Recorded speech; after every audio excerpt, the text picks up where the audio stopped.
যদি আত্মীয়রা কুফুরি করে তো আপনি এত ভয় পাচ্ছেন কেন কুফুরিকে? 5 ওয়াক্ত নামাজ পড়বেন, নামাজের পরে তাসবিহ তাহলিলগুলো করবেন, জিকির আজকার করবেন, আয়াতুল কুরসি পড়বেন, সকাল সন্ধ্যা জিকির করবেন।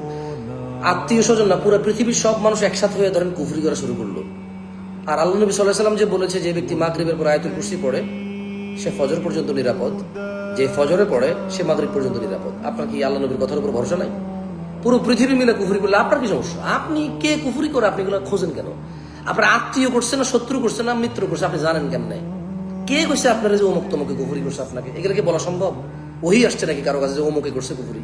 এগুলো আপনারা মুশরিকদের কাছে যান, মুশরিকরা আপনাদেরকে ভয় দেখায়, অমুক তমুকের নাম বলে আত্মীয়তা সম্পর্কটাও খারাপ করে আরো।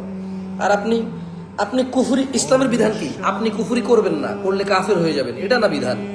কে কুফরি করলো না করলো এগুলো দেখার বিষয় আছে আপনার। আপনি 5 ওয়াক্ত নামাজ পড়বেন, সকাল সন্ধ্যা জিকির আজকার করবেন, হারাম থেকে বেঁচে থাকবেন, অশ্লীলতা থেকে বেঁচে থাকবেন। আপনি কুফুরি, জাদু টোনা, কালা, সাদা, নীল, লাল, একবার বিষাক্ত কালা, আলকাতরার মতো কালা কিছু করলে আপনার কি আসা যায়?